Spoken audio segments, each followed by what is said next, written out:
Okay. Yes. Okay. Now you can keep talking about video game. Okay. What was I I saying? fucking feel you. We were talking about how we're bad gamers.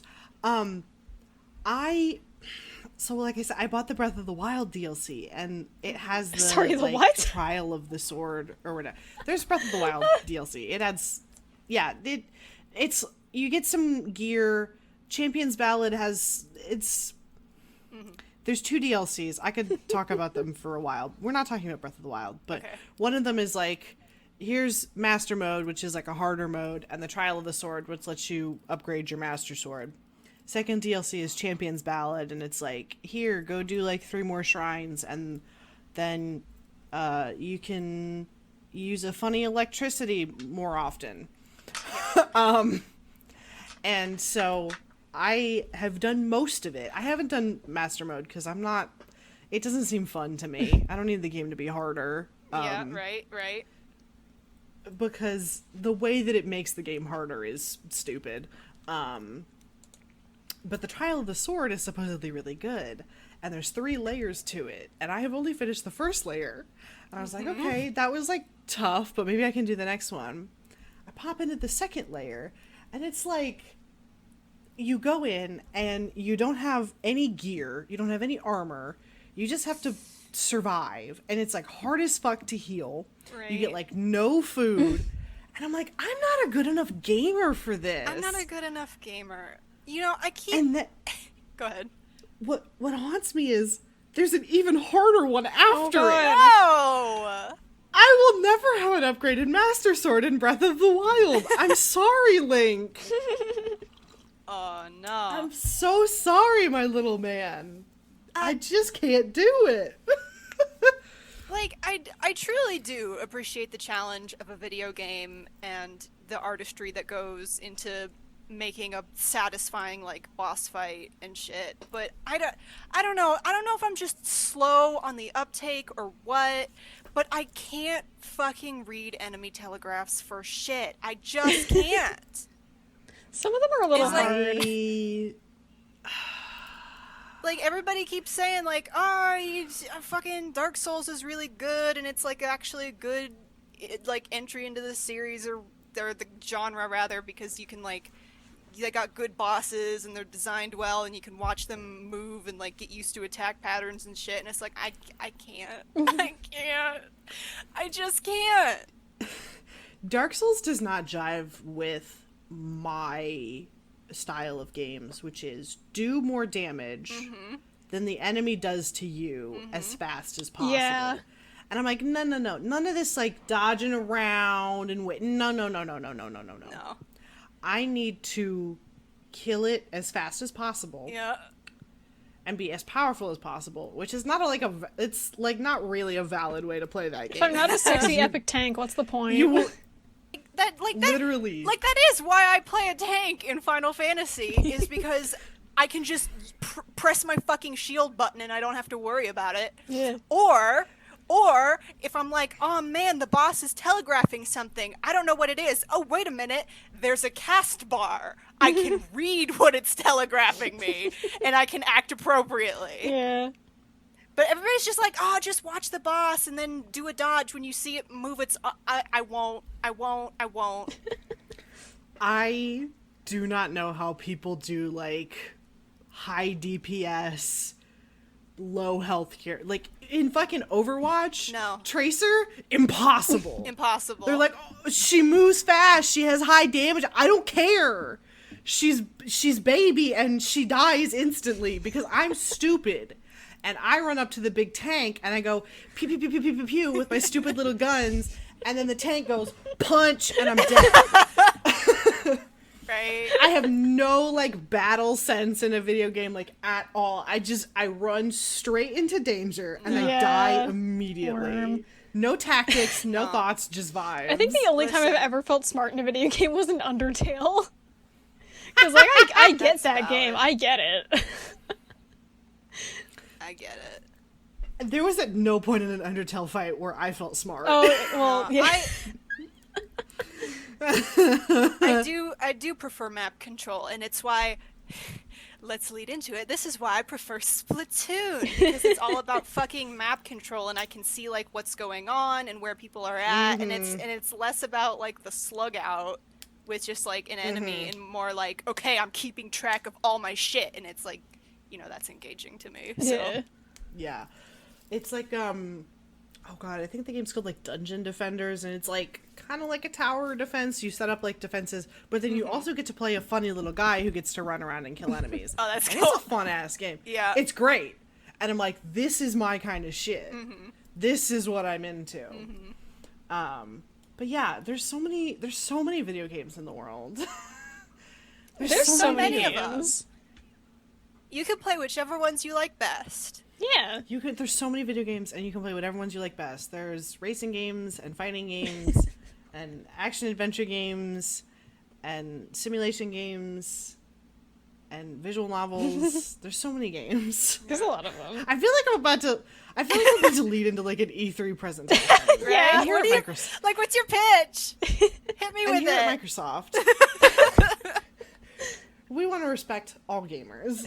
God. That's also why fuck the Agent 3 fight. Oh my god, it's so hard. I hate it! And I hate the people on the internet saying it's easy. Oh, I did it on my 3rd try. No, you didn't! Because I didn't! I've been here for hours. I can't fucking beat it. The fucking bombs, okay? Like, it's... Like, I don't... Okay. I don't mind the We gun. need to save this until we get into the Okay, action. oh, This fine. is about Splatoon. Fine, okay. Whatever. All right. So,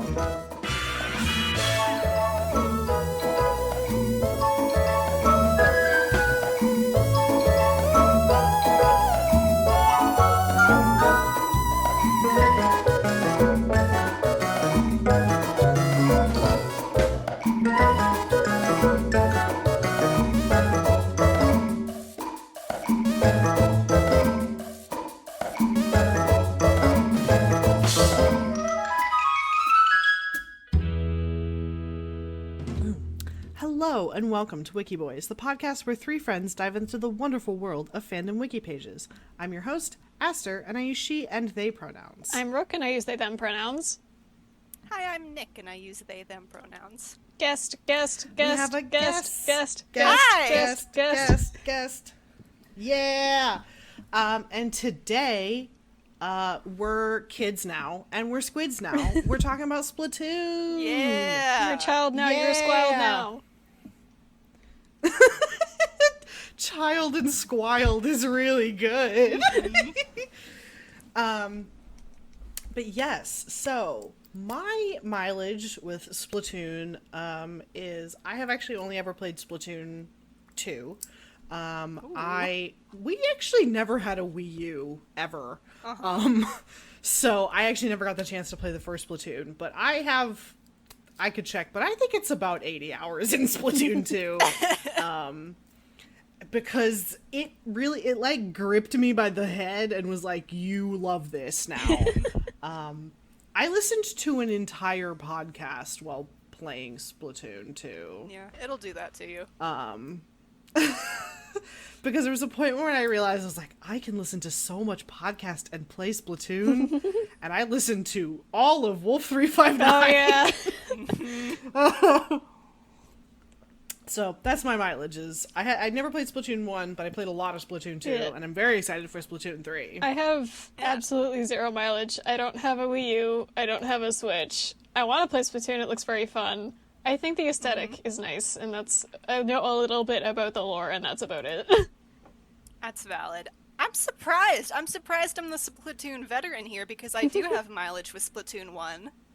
I played Splatoon 1 on the Wii. I think it was just like when I got like the Wii U for Christmas, it was just like I also got Splatoon. I didn't play it at launch. I think it was a launch title or something. Yeah, I don't know. I can't quite remember. I think I was a little late on it, but I did play Splatoon 1, and then, you know, when Splatoon 2 came out, I got that when it first came out. And... well, if I remember right, I think the Wii U was basically like the Splatoon machine, the same way as the Switch on launch was the Breath of the Wild machine. Yeah, kinda. The Wii U for a really long time was absolutely the Splatoon machine. Yeah.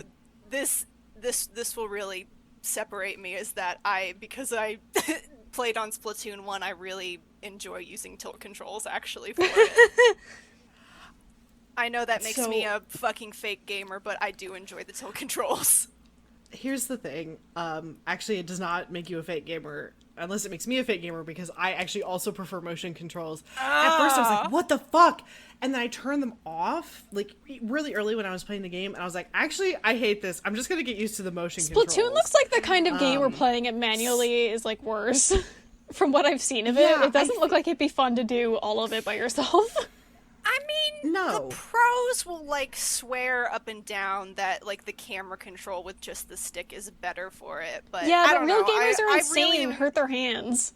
Yeah, I don't know. I really appreciate the micro adjustments that you can do with, like, quick flicks with the motion controls. It feels much more intuitive, and I felt the same way for Breath of the Wild. Like, I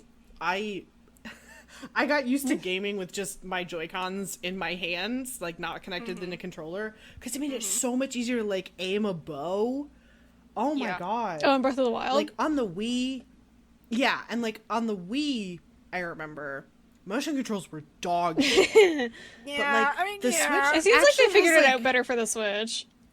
Yeah, like Switch has like decent gyroscopics and like decent motion control.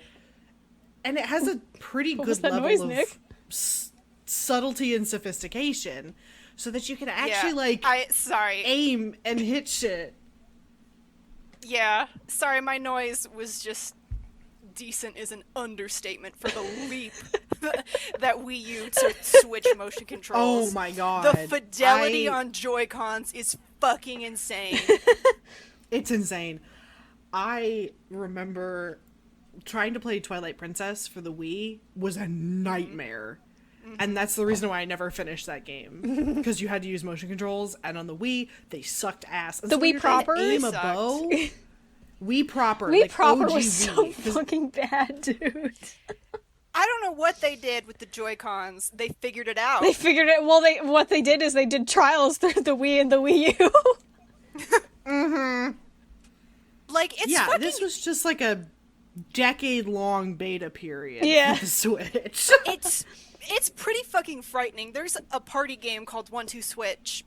It's ludicrously expensive for a party game. It's like the full $60. Fuck. You're like, what? It's like, Jesus. Okay. That fucking game is so tuned in with the Joy-Cons. If you fucking hold them in your hands and you try to be perfectly still, it will pick up your goddamn heartbeat. Oh god. And it's like, I am not fucking kidding. They know. Oh, so it's kind of like the on the PS4 controller, where it's like if you're just holding it, it's like you're moving. Yeah, but it's not drift. Oh, it's man. like genuinely not. It's like it's genuinely sensing those movements. Fuck those. The slightest of movements from your hands, and it's like, yep, we picked that up. It's like, god damn. The Joy-Cons are good. I mean, you know, the real like Joy-Con drift, like the problem Joy-Con drift is a problem, but like when they're working, they goddamn work. They're like miracles of technology, and I don't know how Nintendo did it. They I'm gonna say they put their whole pussy into that. But yeah, so I enjoy them. I enjoy them for Switch. I enjoy them for Splatoon. I like it. Splatoon. Splatoonus. Yeah, so I've linked the Splatoon wiki. Tell me about it. I was thinking, we could just vibe. We could talk about. There's so much to speak on. Yeah, I know you guys wanted to talk about Splatoon lore. This is a kind of impromptu episode because Aster is leaving soon. And Alex is still being killed, and we need an episode, so we're talking about Splatoon with our good friend Nick.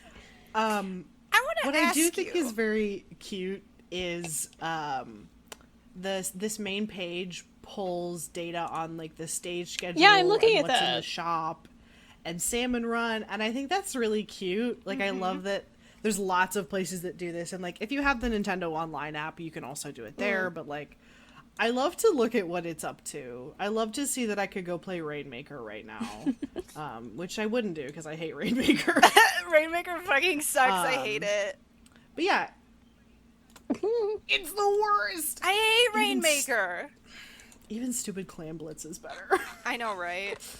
Even Squid Football is literally better. Squid Football? I don't know. It just... Yeah, so Clam Blitz is a ranked mode where you run around and you collect clams. Hold on. I have a bank issue, apparently. Oh, shit. Oh, holding. Do you want to just leave the record running and pause? Nick can just talk to me about Splatoon? Yeah, honestly, that works. Nick, can it maybe explain Clam Blitz and why it sucks? Okay. I will talk about Clam Blitz. Clam Blitz... Okay, so Clam Blitz is a game mode where you have the map, and there's a whole bunch of little clams that are just scattered all over the place, and you gotta go hunt them down like Easter eggs. After you get 10, I believe? Yeah. After you get 10, they will coalesce into a football. Okay. And then you have to take that football and throw it at your opponent's goal, and it will unlock the goal. Oh, it's like straight up proceed. a football. What the fuck? Yeah, and then it's literally straight up a football. It's like not even like, haha, football. It's a football. And it'll lower their goals, defenses, and then after you've hit it with the big football, you can throw subsequent smaller clams into it and keep refreshing the timer on it. And you do that until the timer runs out, and then the defenses on the goal will close again, and then you have to wait for somebody to hit it with a big football again before it'll open and you can score more points. It fucking sucks because it's just scattered as hell. Like, it's hard to, like, coordinate with your team as it is in a video game that is, like, you know, just there's Does not... Splatoon have, like, a voice channel? I don't think it does. It doesn't have voice chat. All you have is 2 buttons, and you can say, booyah, or oh no. Fuck. And that is all the communication you have with your teammates is booyah, oh no. And so, I mean, like, again, it's hard enough in a game where it's like you get placed with random people with random weapons. You don't know if you're going to get any team synergy. You don't have like any like support there, and then the game mode is just literally all over the fucking map. It's everywhere, and so you're like, oh man, I could really coordinate with this person and we could go over here and do this, except no, because these are randoms with no communication. Oh man. And so what happens is that you just get like, usually it'll just be like a fucking stomp where it's like, or it's either a stomp where somebody gets one football into the goal, and then everybody else gets little clams and assaults it, and you go from 100 to 0 in the blink of an eye. Fuck. Or it's a slugfest that lasts like the whole fucking 5 minutes of whatever the match is or whatever, because everybody is just like not focusing on any one thing in particular. So it's like somebody gets a football and then they get killed, and somebody else gets a football and then they get killed, and somebody else gets a football and then they get killed. And so then it's just like nothing happens because there's no pressure anywhere. Yeah, competitive team sport with like zero ability to communicate it's further not, ideas than booyah and oh no. It sounds pretty bad, and I don't know why they implemented it. It doesn't sound not good. Great. No. It's really hard. Is there at least like a local multiplayer version of it, or there is local multiplayer and you can play with friends. And like honestly, like if you're not in like a Discord call with a buddy and you're like coordinating on that end to give yourself any advantage, it's just like it's not gonna happen. Like all the other game modes revolve around an objective in a set location, right? Like with Rainmaker, you carry it. It's like one person that carries the Rainmaker, and so everybody's going to converge on that one person. You know, the enemy team is going to shoot at you, your friends are going to defend you and try to build a path for you. It's generally very clumped together. It's so like you can't communicate, but it's fine. You're all right fucking there. Yeah. Tower control, same thing. You follow the tower. You're going with the tower. You're killing people around the tower. It's fine. Splat zones. It's a fucking splat zone. You stay in the zone. It's fine. Clam Blitz is all over the goddamn place. You can't fucking do anything. It's the whole fucking map, and you're collecting clams, and you're throwing clams, and you can't get goddamn shit done. I don't like Clam Blitz. I don't like Clam Blitz. It sounds I don't like it would be the worst Splatoon game mode. It kind of is, and it's not its fault. It's not its fault. I'm sure that like when you can communicate with like your team and stuff. Yeah. I'm sure it's fun and fine. But like if you're just queuing up and having fun with it, it's not that fun. It's not great. It's not super great. Yeah, I do like down here there's a section for names in other languages, and in German it's Clam Chaos. That's what it feels like.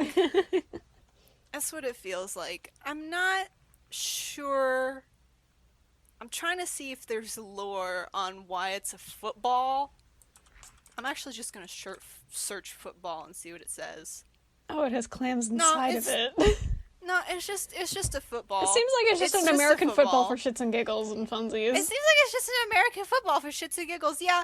And then you just put clams in it. Just feed your football clams. Feed your football clams. I don't know. It's not my favorite. But,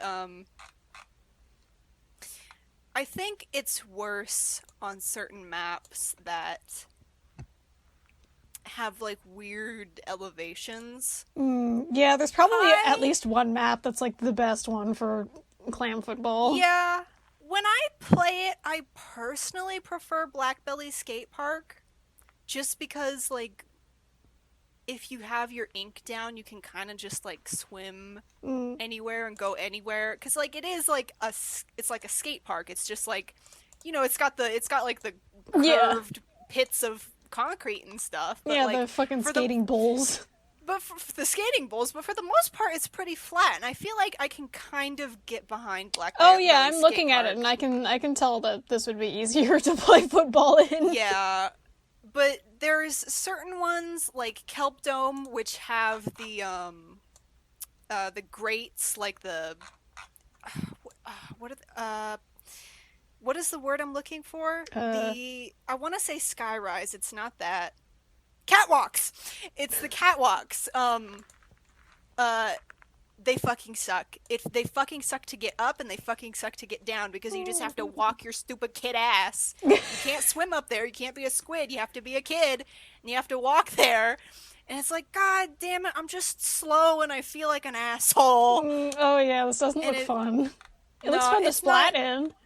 It's very fun to splat in, but Kelp Dome is just a it's kind of a nightmare in general, but for Clam Blitz in specific, it is a fucking nightmare. What does bump to the goal mean? Bump to the goal. Bump to the base. I don't know what this is referring to. Okay. I'm sure I should know. I was just curious if I don't know what it's talking about. Greetings. Hello. Hello. You told me that Hi. football sucks ass. Football sucks ass. Football sucks ass. We're now looking at stages about which ones suck ass. Kelp Dome. Oh, Kelp Dome sucks ass. For ball. Kelp Dome sucks. I personally hate the Manta Maria. I did look at that, and it's just a fucking ship. It's a boat, and it sucks. This one doesn't look fun to play any game mode on. It's not, is the thing. Yeah. My personal favorites are Schellendorf Institute, Mako Mart. For general play or the for Arowana Mall. football? Well, I don't like to play football. Fair. Oh my god, Mart looks fun because actually, it's full of things. Yeah. Actually, the one pictured here in this picture, this embed for Clam Blitz, the reef, is actually one of the better ones for a football. It's nice and wide, and it's like wide and doesn't have a lot of elevation, so you can see across it. Yeah, really Nick well. was saying the flat ones are best, which... Yeah.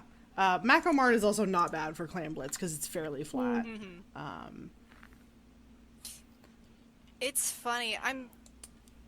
I'm trying to remember when Kelp Dome came out for Splatoon 1, I'm trying to remember if it was on release or if it came with an update.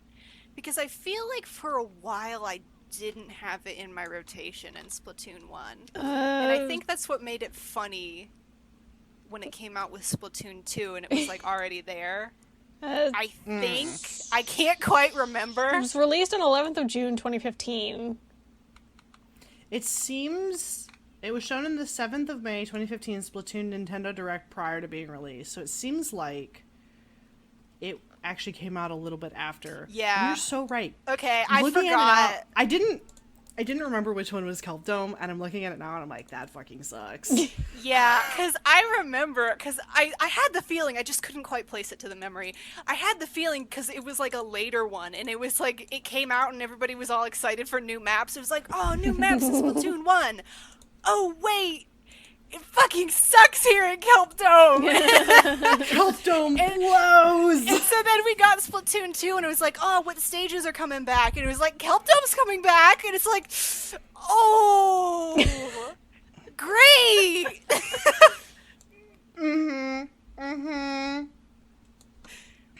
Fucking Kelp Dome. God, the overview looks fucked. My beloved. It's awful. It's so hard to get around. I hate and it. Yeah, this there's looks like so something many that's best to little- play in like top-down mode, not like first person or well, no, you play Splatoon in like third person, don't you? The camera's like behind you. Yeah. Yeah. Yeah. Honestly, But yeah. I have a soft spot in my heart for anchovy games. It's good. Apparently, according to the Splatoon app, Skipper Pavilion is my favorite stage. I don't know where they're getting that because it's literally not. Does that I just mean don't basically the hate one you it. play most on? Yes, which is stupid because I don't decide that. The game does. Yeah, right? Skipper Pavilion is weird. It's just kind of weird. It's like weird. it's not bad. It just feels weird to play. Mm-hmm.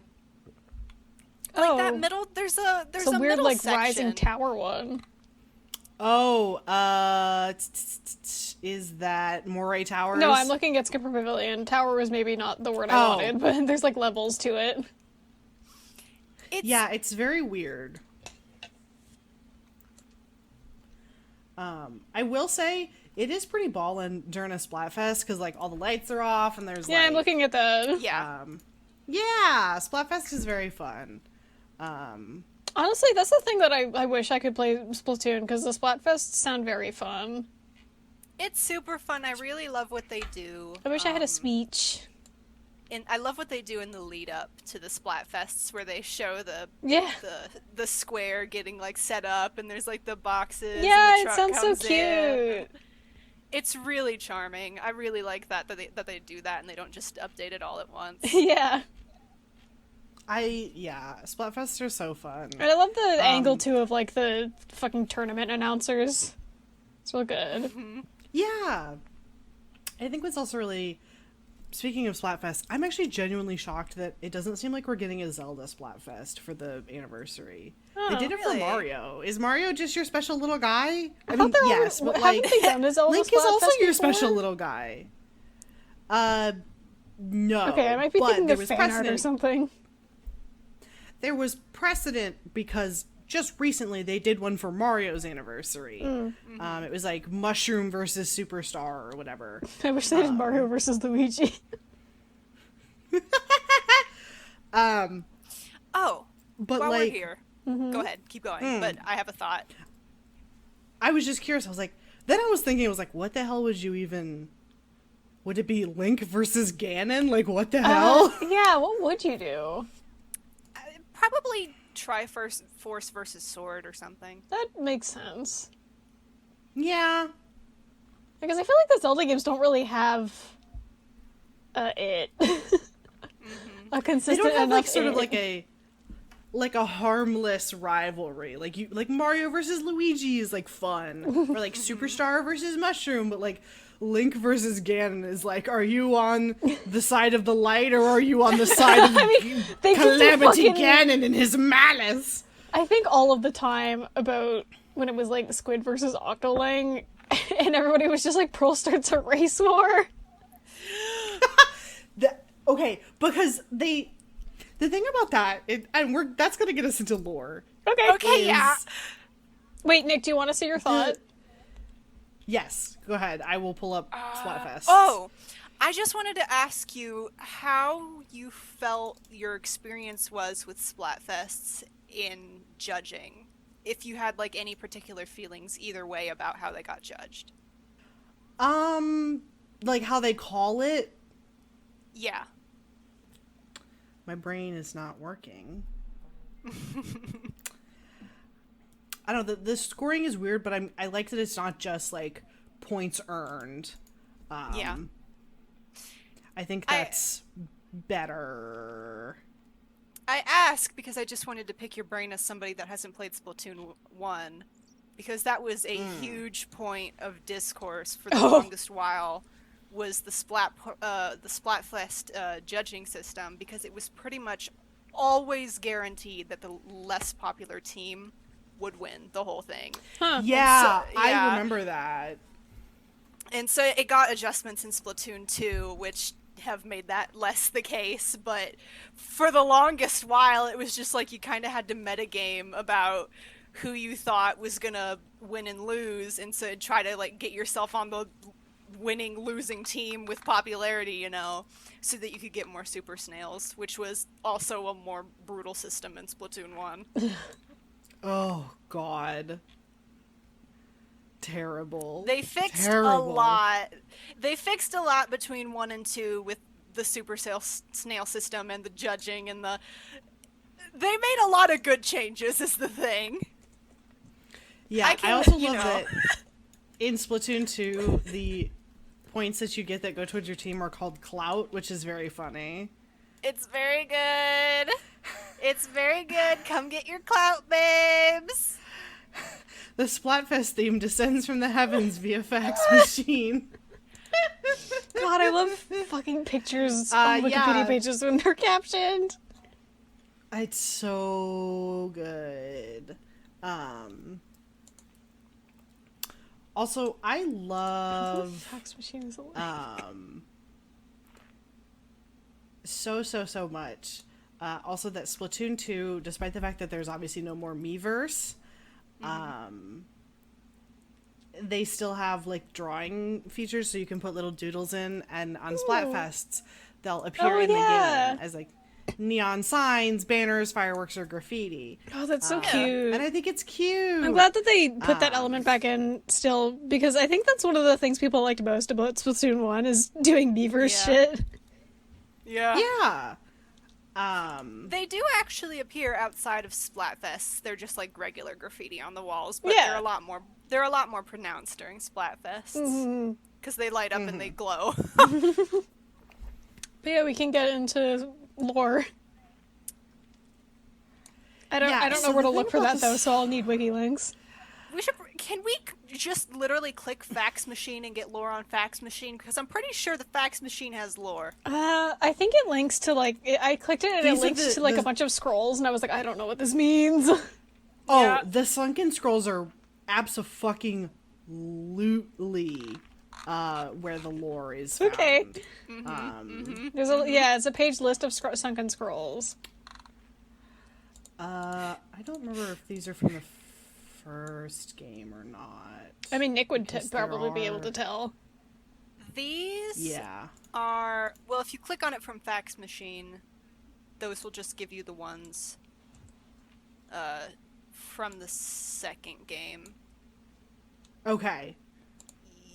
Yeah. Yeah, I'm running it through my brain. Yeah, these are the second game. Okay. So, this is basically where a lot of the lore comes from. Like, for example, Scroll 5, the terrifying biology of the Inkling. Yeah, I was looking at that one. 5 feet. Brain, simple and predatory. Bones, none. Eyes, can spot prey from 100 yards away. Defense, high pressure, high capacity ink sac. Scroll 4, which is this ancient Egyptian splat war, which seems to imply that after the demise of all humans, Inklings and Octolings and whatever went through the exact same gamut of human history, down to ancient Egyptian art styles, and, you know, and now there's that. That's real. Here's a upsetting image. I am mistaken. That is Splatoon 1. Okay. And Splatoon 2 These has a different page. Okay, cool. Sorry, that was my mistake. No, these are like vaguely familiar to me, because I've seen them before, but yeah, that was my bad. Excuse me. No, oh you're yeah, totally scroll fine. 10. With creatures of the surface driven to extinction by rising sea levels, the ancestors of Inklings were free to haul their 10-legged bodies up onto the abandoned land. This is how the mollusk era began. Yeah. And there's like the oh god, actually I opened it and it looks fucked up. It's like an Animorph cover from Squid to Squid Kid. It's pretty frightening. I don't want to live in the era with this third iteration, bro. No, it's pretty bad. Is the thing actually? Mush face. And so the thing about Splatoon and how it came to be, like how the reason that they're called turf wars is because there was the Great Turf War, which was like a real war between the Squidlings, the Inklings, and the Octarians, and now kids just do it for fun. They basically everybody is the Inkling equivalent of a Civil War reenactor. Yeah. Here's another. There's a handful of pictures from the Turf War, or the Great Turf War. This is the Great Squidbeak Splatoon. When this picture was taken, the Great Turf War had been raging on for over a year, and it's like straight up like a wartime photo. Yeah, there's a lot of wartime photos. Also, I should point out that this cat you see here, yeah, he's that like fat cat guy. Is Judd. Which is this the fat and immortal being? Sorry, I said fat instead of cat. That was a mistake, not me. You're so fine. Yeah, the thing with Judd is that he was put into a cryogenic chamber. Okay. Yes. According to the Sunken Scrolls, Judd is more than 10,000 years old, as his original human owner is implied to have built a capsule designed to keep Judd cryogenically sealed for 10,000 years. Because of this, Judd was the only land life form that was not buried during rising sea Oh my god, levels I'm during found the mass it. extinctions at the beginning of the mollusk era. Scroll 27. Judd's description in the Art of Splatoon 2 reveals that he was injected with an immortality drug by his owner. What the fuck? Judd may have been released from cryogenic stasis around 2,000 years ago, before the events of Splatoon, as Sunken Scrolls depict Judd judging ancient turf wars and the Great Turf War. So, if you look at the like ancient Egyptian one, there's a cat there. Yeah, I've noticed the cat in a lot Judd. of these. And it's the same cat. He is the only land animal that exists still, because somebody loved their little kitty.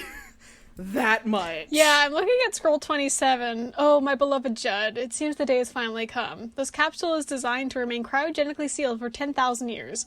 Goodbye, my perfect little kitty cat. May your meows echo through the ages. And the one above that is a human fossil playing a Wii U. Yeah! I did see that one, I think, on Tumblr. It's always really good to see. It's incredibly funny is the thing. It's like a skeleton pogging at a disc. Right? I love how fucked up and weird Splatoon is. Yeah, it's so fucked up and weird. They also apparently... The thing, I really hate these, like, wartime photos, because a lot of them are just, like, straight up people, but with, like, Inkling and Octoling features, and it looks weird as hell. It's a little odd, I won't lie. It's a little weird. Definitely a little weird. This one that I've just linked here is there was that like record and this golden disc that they sent into space, and it had like diagrams of people and whatever on it. Yeah. Apparently the squids did that, and they put a fucking inkling on it. Right. It looks like over Which here is is like a just chocolate bar bonkers. too.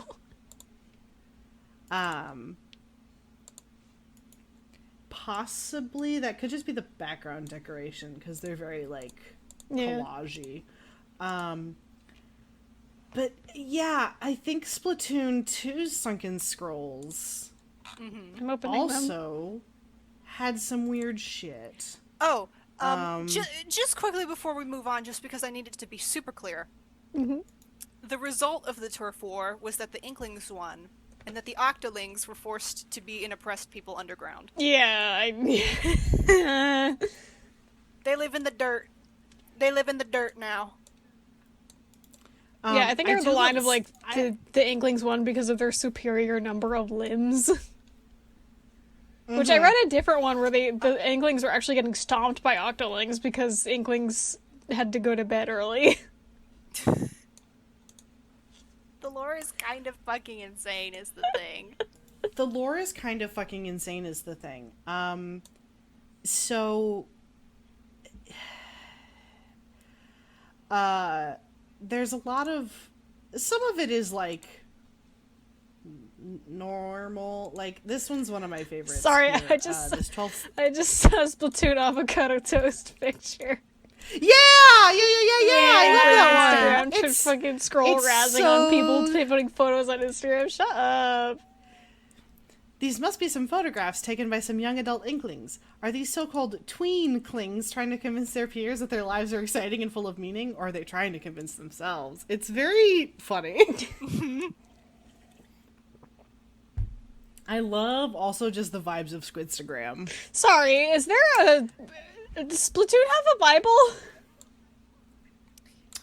Why? I read scroll 17. When smoke rises from the seven rings, the pink fish will emerge from the sea, devouring all the creatures of the land. The Book of Madai, chapter 10, verse 10. You know what? I I guess don't it does. I I guess, guess it does. it I guess we fucking just. does. And I this guess looks we like a just have to fucking take Bible that. illustration. Look at this.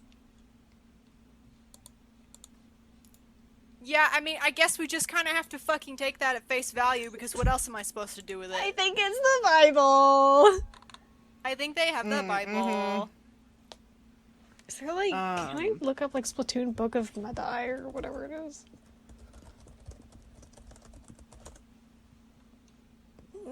I think it was fun though, because I did like reading Not these really. between games, where Yeah, where did these like show up? Were they like collectibles? these Yes, in the single player Okay. Yes. mode. they're hidden around the single player maps, and you gotta go sniff them out and find them, and it's like, cool, you found it, so here's some fun lore for you. Yeah. I enjoyed between the games that they did change some of the things in the scrolls. Like in Splatoon 2, Scroll 14, the latest research has produced startling revelations about Inkling ink. Once thought to simply disappear after a while, Inkling ink is actually rapidly disintegrated by airborne microbes, which is very fun, actually, because, yeah, in the first game they said, hey, where does the ink go after a turf war? And they said, it just disappears. so it was actually a lot of fun in Splatoon 2 that they came back to it and said, well, actually, let's put a little more lore in that. Actually, it's microbes, and they eat it. Yeah, And man. it's just a lot of fun. I don't know. I don't know. That's the one detail that Yeah. I just really like. It's fun to have extra lores. Yeah. Yeah, it's Splatoon lore is just always so weird, and I know we could just say that over and over again, but I really cannot impress upon, like, there is an apocalypse, like a climate apocalypse that kills all the humans, and then squids evolve to be, like, the fact is that you can say that Splatoon is absolutely post-apocalyptic, Yeah. and it's 100% true. I'm looking at Yeah, Scroll 27 not, you know. from Splatoon 2. There's more dialogue of Judd. Oh, Judd, when your capsule opens in the future, you may find yourself alone. Should that be the case, I ask you to re-energize the capsule once again. Oh, dearest Judd, I only hope that you can forgive me for all I put you through. And then there's like a bunch of photos of like, there's like a embryo and then a fetus and then it's Judd. Yeah, so they added a little kitten Judd to the game, and Oh they my God. justified it. And they justified Lil Judd by having him be a clone baby. What the fuck? You know, it's not good enough to just add a smaller, cute version of your mascot. God, he looks like those hairy it's a Nightmare clone. Webkins. A little bit. A little bit. He He's does. a little fuzzy. A little fuzzy. What the fuck? Splatoon is nightmarish, and I love it. Splatoon is a nightmare. It's a climate apocalypse. All humans died. Squids evolved to be dominant, and then proceeded to follow all of humanity's history. God. God, I love Alex God. popping into the chat while we're posting links. Like, what the fuck? Oh, yes. Okay. According to Marina, I'm bringing it back to Splatfest. According to Marina, Splatfest rules state that the option that won a Splatfest is legally better than the one that lost. This even holds true if Splatfest results contradict scientific consensus, as evidenced by Pearl's comments at the conclusion of the chicken versus egg Splatfest. In the same dialogue, Pearl refers to this rule as Article 3, Section 2 of Splatfest law. Marina suggested during the opening banter for Squid vs. Octopus, quote, that such a Splatfest could, quote, be dangerous due to Splatfest law. However, in the post-banter, no mention was made of any repercussions. They literally started a race war. And I'm not even kidding. It is apparently codified into Squid law that whoever won is better than the other, legally. Yeah. What the fuck? And so it's so fucked up that they introduced it, and It's weird. It's weird. I think they introduced the it, thing and then is- we're like, we made a race war. I mean, and the thing is, like, you don't just, like, this might be, like, video game mechanics, and it's like, you can't take this as it is. But also, at the same time, Splatoon's kind of just like this. Yeah. What team won the Inkling versus Octoling one? Do you guys know? Squid. Okay. Yeah. So it has. So history it just has, repeated itself. Yes. It's fucked up, you guys. But, like, it's not even just, like, that one weird little tidbit with the Splatfest. It's like, they don't let you shop if you're not cool enough. What? If you're not fresh enough, they just don't let you buy things. And, like, again, maybe that's just, wait, what's that mean? in the game, you have to be at a certain level to access the shops. Yeah. And you have to be at a certain and like higher and higher level to access the different items. And again, on the one hand, that might just be like the game giving that is you just video unlockable game content. That is just video game. But at the same time, Splatoon has weird laws. Yeah. And that could also just be Yeah, the law. like- is I mean, you have to be do the fucking Splatfest cool. factor into your freshness level, or? They do. Okay, that's a little fucked. Yes. So Yeah. Like, absolutely, so it's like you fine as have, game mechanics, like, but you thinking just- about as it, like, it's justified in the lore, it's like, this is a little fucked. right. So the thing is like, you have like, right. Nick is right. Where you get like new weapons from levels like 1 through 30, and that's basically to stop you from getting every fucking weapon at the beginning. Yeah. But also the fact is, like, you have not clowned around enough in your Civil War reenactments to earn the Bamboozler yet. You're not good enough for it. Mm-hmm. And, like, that precedent of you do not have enough social capital to buy these weapons yet is turbo fucked. Also, versus in the squid versus Octoling thing, and we were saying stuff about like there's stuff out of it. Do you perhaps remember, Nick, when Captain Cuttlefish did a funny little microaggression to Marina? What? Oh no. Do I remember? They were. Yeah. It was fucked yeah. up. Okay, so I don't want to get like too deep with it, I guess, because I know it's a funny Squid Game, but all of the Octopath expansion with just like its low-key racism slime, especially because it's like the Octolings are kind of like black-coded a little. Okay, so there's a handful of reasons why I also would argue that all of Splatoon is very influenced by like street fashion and hip hop culture, and like that's fine. Everybody's just wearing like cool clothes. Marina specifically is obviously dark skinned, and the fact that she is the target of she's also isn't she also racism. kind of like the Octoling quote unquote spokesperson in terms of like she's the one you see. She's one of the, she's the most prominent Octoling in the plot. Yeah, that's what I meant. And so Octolings only have two hairstyles for each of the genders, which is stupid, and I'm on my knees begging Nintendo to give us more than two per fucking gender. They put gender neutrality in Animal Crossing, so they'll probably we're really talking over each other. Fuck.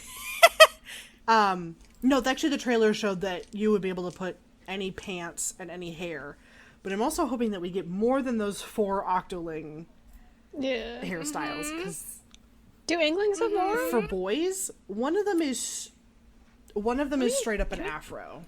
Can I see? Oh god, can I see all of them? I'm going to. Splatoon Octoling hair. Maybe. I think. I'm looking at fan art. I think this was something that I was personally kind of weird with, because I don't know where I'd be able to pull this up on the wiki, but I'm pretty sure that Marina, like the public, even though that she's an idol, they didn't actually know that she was an Octoling. Oh, I feel like I remember that it's like a secret. And they made a big deal about Pearl they just being didn't like, know. She's my friend anyway, despite who she is. And it's like, and I don't know.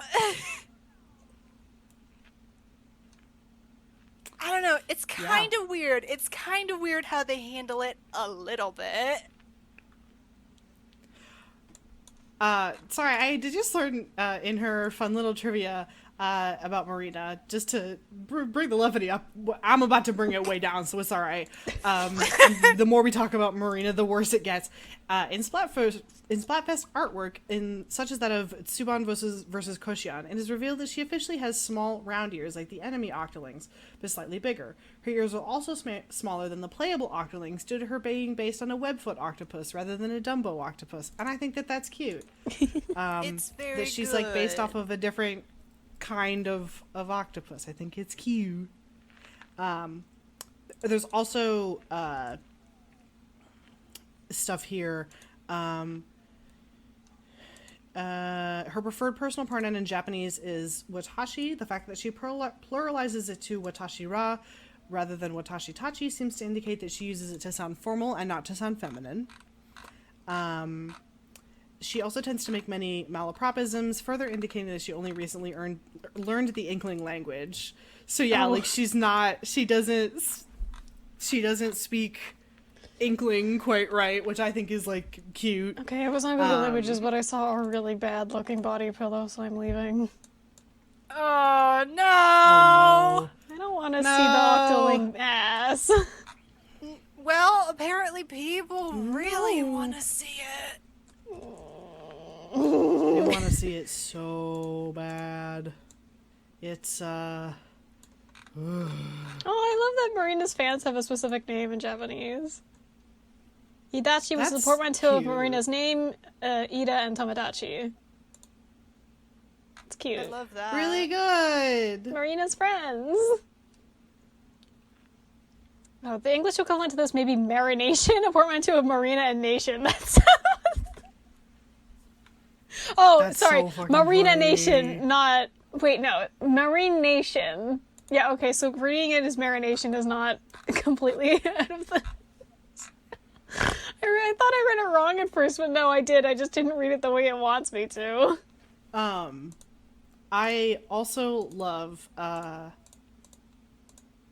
during a conversation about Blackbelly Skate Park, Pearl accidentally calls the stage a map. Marina replies, "It's called a stage. Are you trying to get us fired?" Which I love. Video games. But yeah, God, maybe it's in, Captain Cuttlefish's page, because I need to find his fucking Do you remember microaggressions. You've gotta find it. Do you remember that she had controversy for a while for being too mean? What? Like in game or by fans? In game. What? By fans, but in game they felt that she was extremely aggressive towards Pearl, which Oh wait, you wait. know. Is this like fans were making controversy about the way that she was characterized, or in game she was being reprimanded for the way she was talking to Pearl? I'm sorry, I'm just trying to figure out like what context you're talking about. Oh, I'm so sorry. From No, what I understand, stop me if this is wrong, because it doesn't surprise me, but I don't remember it. The fans were saying that Marina was acting too mean. They weren't criticizing her portrayal. They were saying she was acting too mean to Pearl. Am I correct in that? Yeah, it stemmed from the fans. It wasn't Okay. in-game. I just didn't know if you were saying it's an in-universe thing, or I was just confused. Continue. No, yeah, you're so fine. I didn't say that right. And it was just, I just needed to know if you remembered, because it was so shocking to me. I know that people were really into, like Callie and Mari had a bit of banter between them, and that was like sort of their shtick, was that Mari was a little bit more snarky, and she kind of ribbed at Callie all the time. And and so with Pearl and Marina, they tried to do something similar, where it's like, one of them kind of ribs the other one a little bit, but a lot of people took it as just straight out aggression. Oh, I could make a guess as to why they took it that way. Yeah, and I just, I needed to have the knowledge not in my head. Here we go. I needed to say it. Here we go. We will be able to find Captain Cuttlefish's Chat room? microaggression. yeah. Wait, is she like a Twitch idol? No, it's No, more this like a chat room. No, I'm just is Marina like a Twitch idol? Because it says that this is Marina's chat room.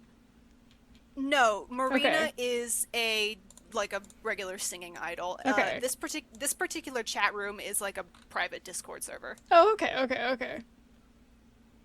Oh yeah, they have all of the text. Yeah, when you're playing through the Octo expansion, after you complete certain Posting war photos in the chat room. Yeah. After you complete the stages, you get these fun little chat logs, and Okay, yeah. So there's in session 6, Pearl and Captain Cuttlefish are talking about Pearl says, "So you probably can't tell, but just between you and me, Marina's kind of a weirdo. She's like freakishly tall and way too smart for her own good. Just the other day, she built an entire battle stage all by herself. It had huge floating rocks and everything." Cuttlefish says, "Making rocks float, that's Octotech." It's revealed that Marina was at one point the Octarian army's tech person. Okay. And so she apparently age 16 went AWOL after coming within audible range of the Calamari incantation sung by the new Squid Beak Splatoon, which I guess is a song that can make you not evil or something. I don't know.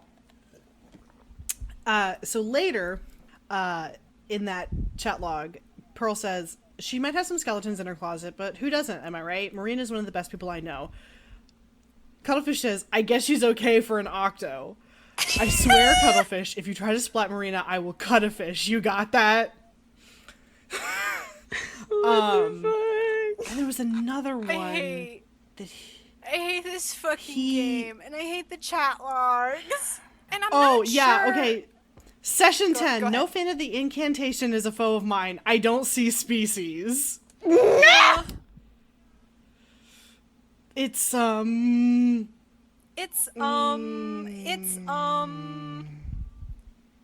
not entirely sure. I'll just be honest, I don't know what the deal with the incantation is. It's just a song that makes war stop. Okay.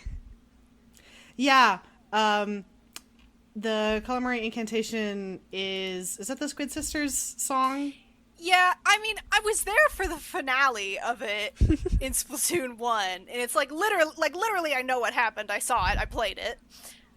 But, like, the implications for the lore is, like, if you were around and you heard that banging concert, it was like, oh, actually, I don't care about being oppressed anymore. Yeah, I'm seeing the words of, it's all the Octolings who were reborn when they heard the Calamari incantation, which reborn is a weird choice of word, if that's what they mean. Mm-hmm. I mean, it's...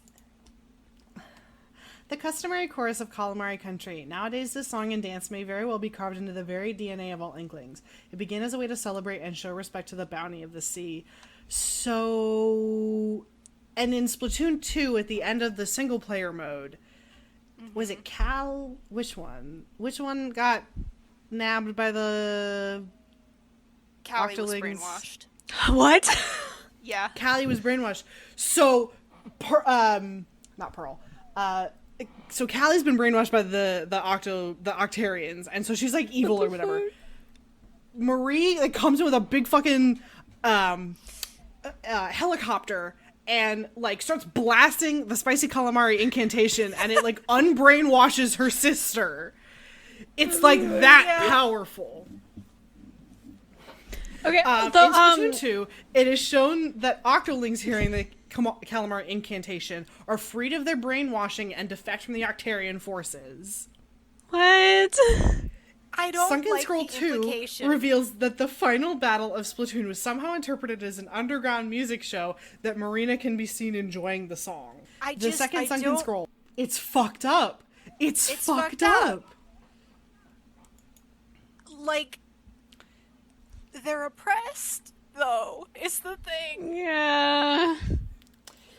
Right. I love doing this again. Right. Where is... Oh, God, there was something I wanted to mention. I'm so fucking... This is like a broader discussion that I'm not really equipped to have right now, but I'm so sick of the fucking... We're oppressed, but we're also insanely powerful. It's like, that's not how that works, and it's not how it is, and hello? Yeah, like, that's, like all the time it's like, oh, it's the Octotech, it's the weird Octotech, and they're stealing the electro fish, fucking whatever it's called, because of the tech, and it's like, what are you talking about? They like, you come into Splatoon 2, and they've stolen the electric catfish that, like, powers it's not Inkopolis Plaza, I think that was the first one. Whatever it is. They have really similar names, and I can never remember which one is which. But, like, it's when you go and finish the single-player campaign, it's, like, wrapped around one of the towers in the, like, lobby area. So, like, the Octarians also are continually an aggressive force. And the more fucked up thing about it is there are multiple different kinds of octopus enemies. They're the Octolings. And some of them are enemies. And, like, those are the ones that, like, look, I'm gonna say quote-unquote human. You know what I mean. Like, they... Can I have pictures? They look as human as the Inklings, right? Yeah. But then there's, like, the Octarians, which is a whole other species. I was wondering, because it seemed like they kept using the words interchangeably, and I was like, are these two different things, or... They're kind of two different things, but also the same thing. Yeah, because they were like, the Octolings, and then it was like, oh, I want to hear Octarian music, so I was like, oh, okay, so is that just like the I don't know what word you use for that, but you know, that word. But I think two different things. Demonym, I think, is the word. Like, Maybe. the word to describe a group of people, like, Yeah. American, I believe, is a demonym. Yeah. So, octolings are part of the race of Octarians. This, if it loads, is also an Octarian. What the fuck? I'll link the page. Yeah. Right? Is there an equivalent like this for So the some of- squids? Not that I'm aware of. No, Motherfucker. not as far as I can tell. Motherfucker! Yeah. So,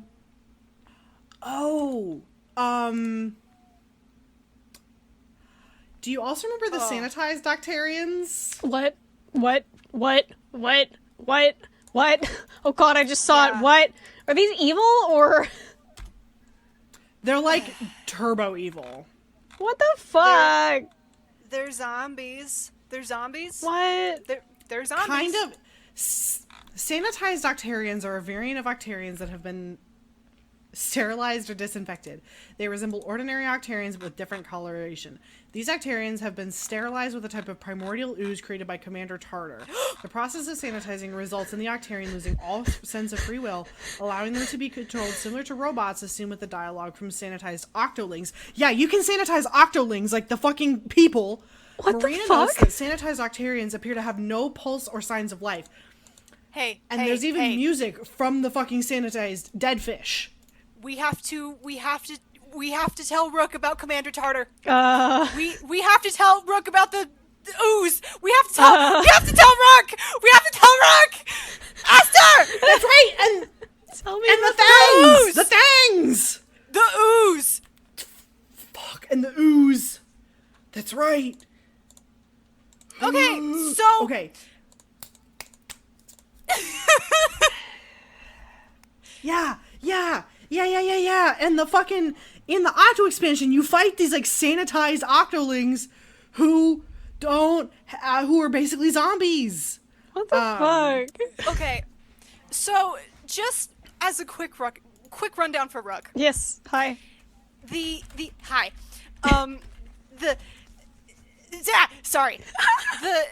point of the Octopath expansion and the sort of plot of it is that you're an Octoling. You're not an Octoling. You are an Octoling. You're an Octoling. And you're on a subway, and you have to go through all these subway stations because you're trying to clear a trial that will grant you passage to the overworld, right? Which is just, where the Inklings live. Okay. And this is Right, something that a lot of Octolings do. Like, everybody is like trying to pass these trials to get access to the upper world. That's fucked. It is a quest given to you by a telephone. And you're tasked by this telephone to do the trials and also to collect some relics that are important. They're called Thangs. They're called- Thang. They're called Thangs. And so the whole plot while you're down there is get the Thangs. You got to get the Thangs, and the Thangs will let you reach the overworld. Okay. So Yeah, you get them. They will let you leave this deep sea metro and go be with the Inklings. I was under the impression that the Octo expansion was just like kind of like the secret agent thing in Club Penguin. That's what I thought it was. There's a little bit more to it. No. I didn't realize it was something that all Octolings do to get out of hell. Because the thing is, You collect the Thangs. Yeah, you basically And you put the Thangs Yeah. together. You put them together, and it assembles. I'm getting the image. Okay. It assembles this. Oh, please send. I'm please literally send. begging it. Anticipation. Discord, please. Oh my god. It does. I love that it also has What it the has fuck? meanings in other Blender? languages. It Yeah! equals this, So which you you- might say, hey, that doesn't look like a teleporter to the surface. That looks like a blender. fucking blender. That looks like a blender. I wonder why it looks like that. Is it just another funny Splatoon thing where they're taking old human technology and using it weirdly? No! It's a fucking blender! The telephone has been blendering Octolings for years! What the fuck? The four fangs resemble pieces of a giant blender, which the telephone promises will produce a doorway to the, quote, promised land. In reality, it intends to use the blender to blend Agent 8 and Captain Cuttlefish into a, quote, primordial ooze, which it plans on using to wipe out all life on Earth. What the fuck? Agent 8 is not simply Agent 8. He is referred to, or her, as number 10,008. Okay. Because you are the 10,008th Octoling to do these What trials. the fuck? No, not even the Octoling, because remember there's all those other species of creatures on the Deep Sea Metro. And all the fucking other So- ones. Yeah. Right? So you are the 10,008th participant in these fucked up games. And there The are people on 10,008th the sacrifice. Yeah, there are creatures on the Deep Sea Metro who express having been there for years, attempting to get the Thangs and beat this trial, which even if you do, you will be blended. You will be You will be dying. blended. The fucking telephone You is will making die. primordial ooze What the hell? out of it. It's in conquest of blowing up the world God. and having enough genetic material to restart. God, and that's so fucked too, because I'm assuming no Inklings, of course, get subjected to this because they're not oppressed and underground. No. Well, No. well, that is also the point, is that we are blending the Octolings so that we can kill all the Inklings. We hate them. They suck. Do we know That's who? what the telephone says. Do we know who is the telephone, or is it just the telephone? Commander. There's So like here's the thing. Oh, I There's a just read the backstory. text. Commander Tartar is an AI created by a human scientist 12,000 years before the events of Splatoon 2. It is possible that Judd and Commander Tartar Judd was owned by, Tartar was made by the same professor. Okay. It's Commander whole Tartar initially motivation. saw hope in the Inklings and Octarians, but eventually became repulsed by their evolution, needless wars, and fashion obsession, ultimately concluding that they were unfit for its knowledge and reprogramming itself to create a new form of life that would be worthy of its patronage, while annihilating the existing life forms on Earth. The sanitized Octarians are its creation, spawned from the biomass it has collected from the remains of its previous test subjects and refined into, quote, the perfect life. What the fuck? It literally just hates that they play their music too loud, and so it's like, fine, fuck it, we're killing everybody. Fuck you guys. Fuck you guys. Fucking. And in the final boomer. boss of the Octo expansion, you skate all around this funny big statue. Yes, yes, yes, yes, yes, yes. What the hell? And you have to, like, splat it completely, and then Pearl yells really loud, which breaks it. You didn't. Thank you, Alex, for chiming in text with bad little squidlings will be put in the electro blender. It's literally not a joke. That's literally not a joke. Oh, he didn't know! For some reason, I thought Alex knew anything about Splatoon. What did I want to find? Oh, the whale. That was actually a really fun Easter egg when Pearl uses the killer whale. Because that was one of- Wait, what? Not a literal whale. It's a pun. It's a W-A-I-L, like a whale, like a scream. Oh, okay. It's literally just a huge ass megaphone that you scream into, and it does a power. Okay. It was in Splatoon 1. Okay. They got rid of it for Splatoon 2. It was a cute little Easter egg that I really enjoyed. I liked seeing the killer whale come back in the Octo expansion story.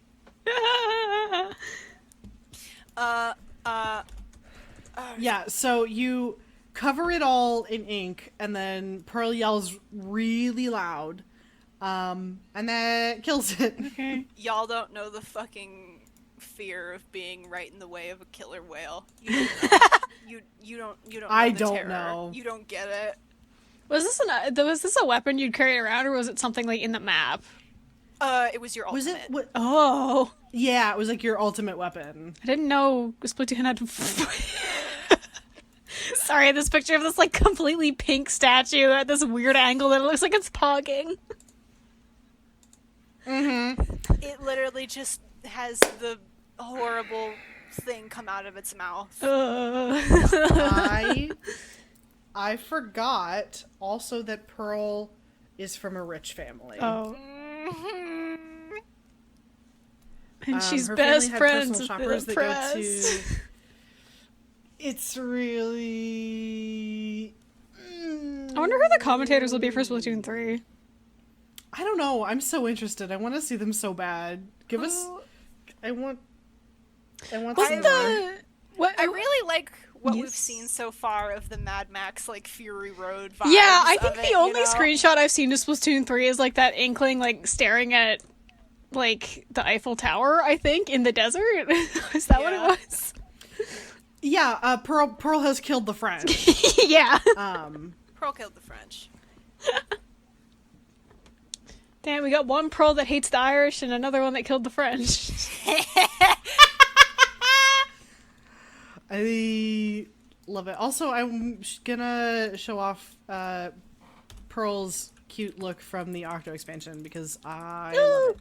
She's very cute, and I love It's her. adorable. I mean, the thing about Splatoon, Marina's. It looks do have great. good fashion. Splatoon looks great. Mm-hmm. The aesthetic is so fun. like that was like originally what drew me to it was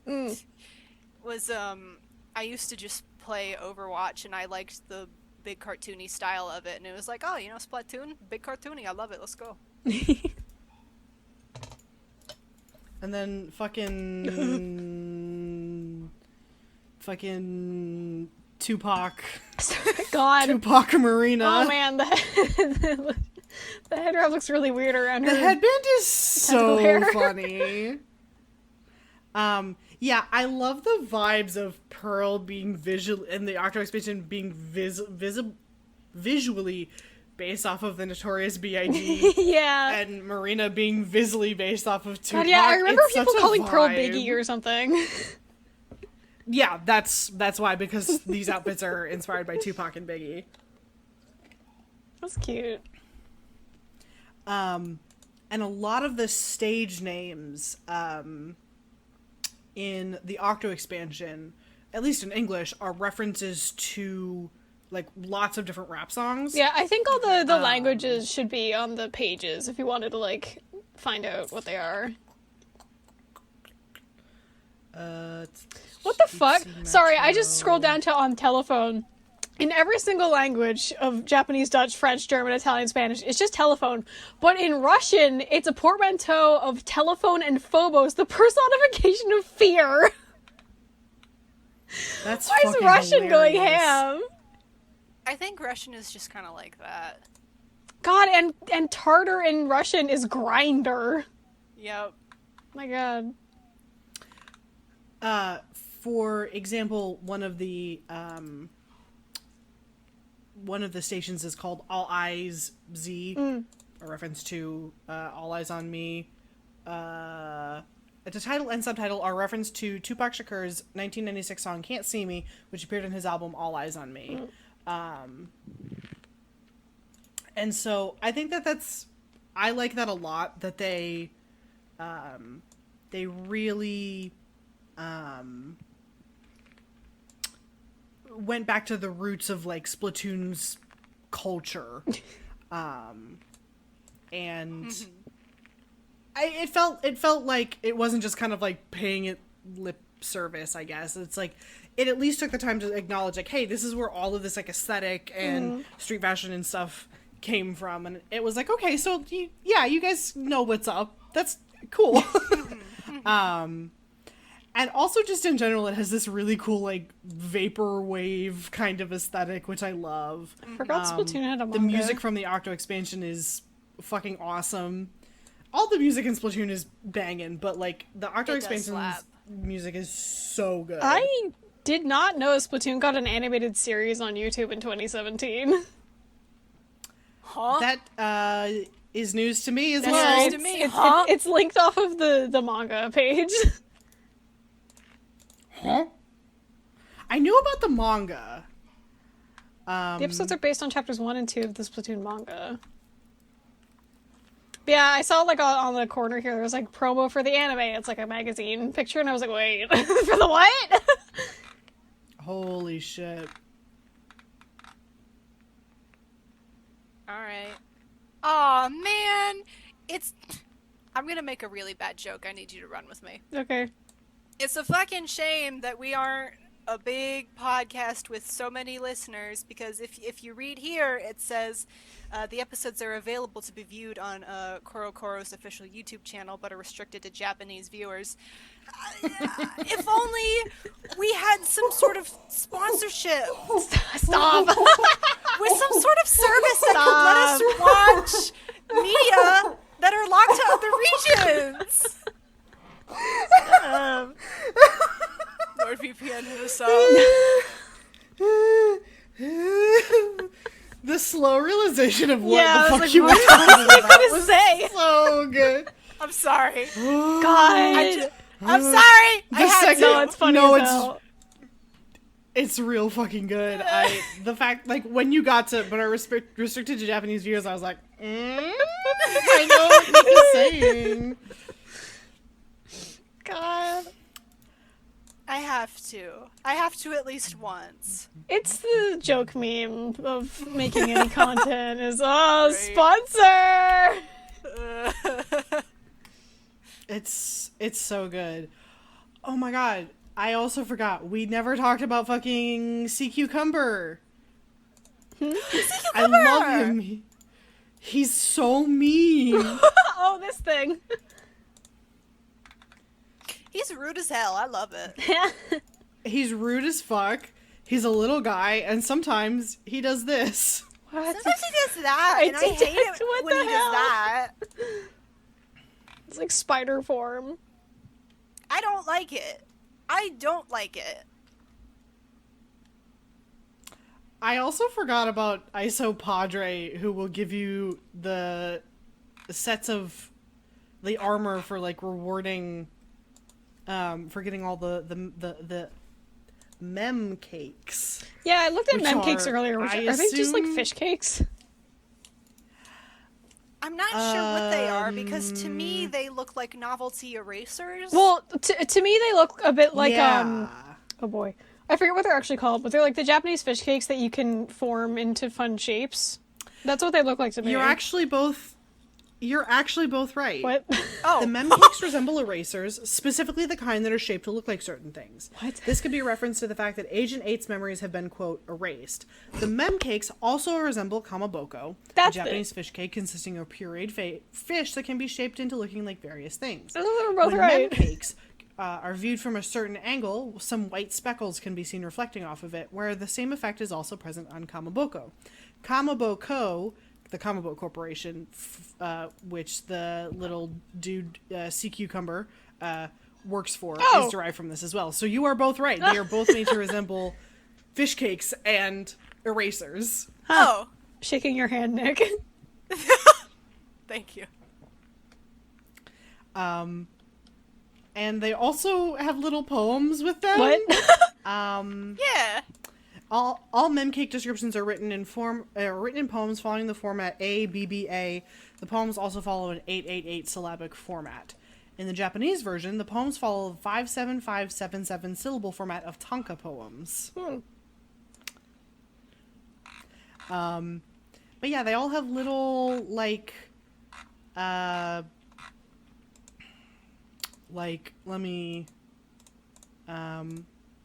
Marina's description. They told me you had gone to ground, and your rad groove was concrete proof that you made it safe and sound. Also, all of the mem cakes, yes, that's correct, are really good looking. They look incredible. How many? I fucking love them. Aster, how many of these have you gotten? How far have you played through the Octo expansion? I finally got all of them. How? I finally finished that one fucking super hard level. Was it Girl Power Station? Sorry, what is that the real name? Fuck. That's the real name, and it fucking blows. It fucking blows! Hold I'm on. so fucking glad you get me! I fucking hate Girl Hold Power on. Station! Oh, that's the person who sells hats? Okay, so I just sent out a mem cake of a character that looks cute as hell. Yeah, she sells hats. Fuck Girl Power Station. Is that really what it's called? Fuck Girl Power Station. It fucking blows. They gaslit me, they girl bossed me. I fucking hate it in there. Did they gatekeep you? And they gate kept me for so long from my funny little hat. Me. What the fuck? It's actually called Girl Power Station. I didn't believe you. It's Girl Power Station We're not and kidding. it sucks! I will never forget the name Girl Power Station ever in my life! I want to find a what brand it called fucking Girl did to Power me. Station. It has a strategy section. That is how hard it is. It sucks! Because, so there are a handful of these things in the Octo expansion which are like, you have to defend this orb, and you have to stop it from getting hit. You can also shoot it with your own ink to defuse it slightly, but That's pointless. that's usually a futile effort. It's fucking So pointless. with this one, you get hit with waves of Octolings who are fucking powerful, and you have to kill them all before they get your fucking funny orb. And it is hard as fuck. If you don't basically spawn camp them at the precise location they land the moment they get there, you're fucked. If they get You away have- from you for a millisecond, you are fucked. Yeah, it's like I had to go on the Splatoon Reddit to figure out how to beat this station. You literally have to learn where and when they spawn camp them, kill them as fast as possible, and even then, I won by like a hair's breadth. They get by you. They fucking get by you, and then they have like a billion of their own fucking ults to use. Like, most of them don't even shoot their weapons. They are just pelting you with shit. So they oh, I love to see the names in other languages. Invasion of the Octo Amazons. Take action, sisters. I really like I love Take it in Action Russian. Sisters. Defend, Defend the ball capsule. Girl power. Also, like Spanish is, oh mother, she has Oh. inked me. Oh, mother, she has inked me. These are so good. I'm gonna think about Take Action. Actually, can I hang on? It's I want to customize my Discord. it's very Russian. I kind of love German. I kind of love Germans teach the guests manners. Des pretty good. Manners. Capsule Hotel. Yes, there's, Take action, sisters. I've made Take Girl- Action Sisters Girl Girl Power Defend the power. Ball Capsule my Discord status. God, I love it. I'm obsessed with it. Thank fucking God. It's really good. But it's I'm literally so glad that the oh, universe God. lined up and that was the last one you had to beat. I'm so glad I knew. it's far and away the hardest one. Like, there are some tough ones, particularly the ones, oh my God, the ones we have to like ride the rail and shoot every Yeah. target are so miserable. Yes! But Yes! like doable. What? They're like doable. They're a pain in the ass, but like you do them enough times. Yeah. And you kind of And you get it. You get the learn. feel for it. Why is Girl Power Station a foggy green made from Hell Nightmare? It's It's because they want to. It's like poisonous frogs being brightly colored. They're trying to warn you away by making it look scary. Yeah. Though I do remember the one fucking thing that I remember is the octolings all stand on that back wall, and if you have the right gun, you can shoot them off and then they don't spawn. Like, they're just all lined up on the back, the very back, and I remember seeing that, I believe on Reddit, that if you shoot them, they don't spawn. And I remember distinctly also, like, having to pick, you literally had to get, like, the first ultimate attack that you could physically get before they started spawning. Mm-hmm. Because, and some of them were fucking totally useless and you shouldn't use them. Oh, it was, like, the ink armor, garbage, useless, absolutely terrible. Shredded, it just fucking, jet, they shred through you. Inkjet, terrible. Baller, awful. The splashdown is like the only one because you can actually use it to clear a bunch of enemies, and if you do it close to the orb, you like get some of its health back. It's, if somebody said you have to do it again, I would tell them to go die. It's the worst.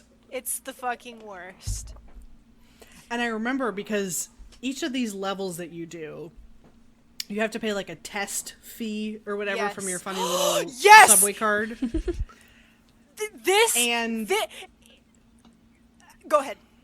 It's a funny mechanic and it tickles me, but also, the best part about it is if you run out of points, that Pearl and Marina like hack in and give you a loan that you have to pay back. Oh my god, it's extremely funny. That's really good.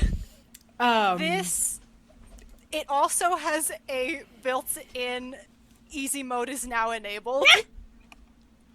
Yes, if you fuck up a level a bunch, if you like die over and over again, you get an ask for help option where you can have the lesbians hack in and save you, but you don't get the little cake. You don't get the mem cake, but it does just quote unquote clear it for you. Is there any way to go back to get the mem cake? So if you like, or this fucked? is hard. No, you can go back and you can replay the stages as many times as you want. And in fact, that's how you... The test entry is usually less than the reward that you get for beating it. So if there's like a really easy one and you need to go grind for points, you can do that. I never really had to do that, I don't think. Nah. I wonder if there's any masochist out there that replays Girl Power Station over and over. Oh, fucking probably. Yes. Absolutely. There are probably people who replay the secret evil Inner Agent 3 fight that we were talking about at the beginning. I hate it!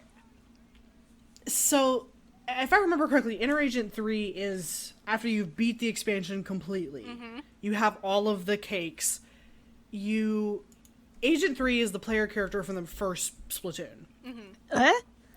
And, yes, so in Splatoon 1, you make Agent 3, who's part of this, I don't know, organization or whatever. Is that in, like, the single player? I don't know much about the story of the first... Yes, the single player.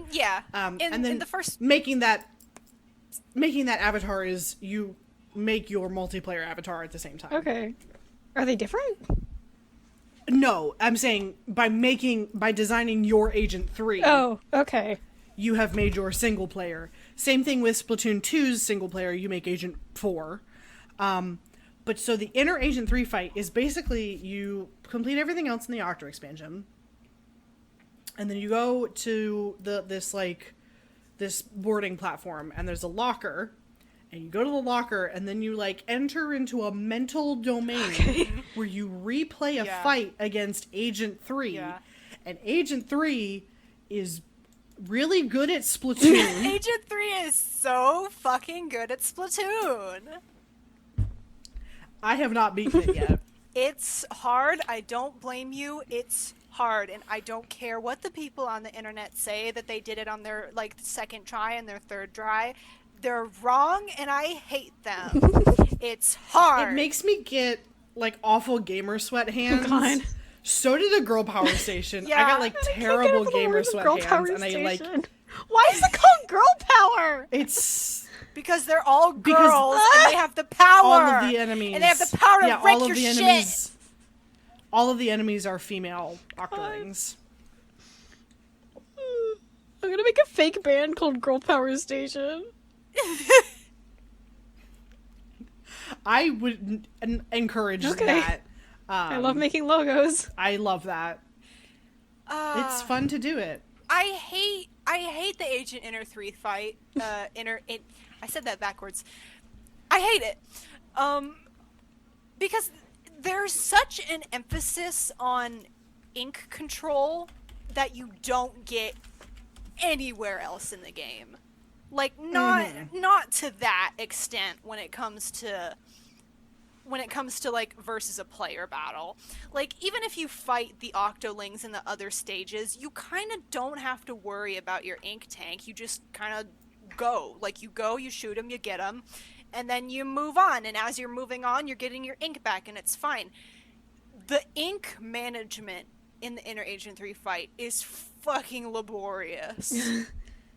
It's terrible. It's terrible because he's inking so much of the turf so fast, so frequently. Like, whatever that NPC's, like, ink tank is more than yours.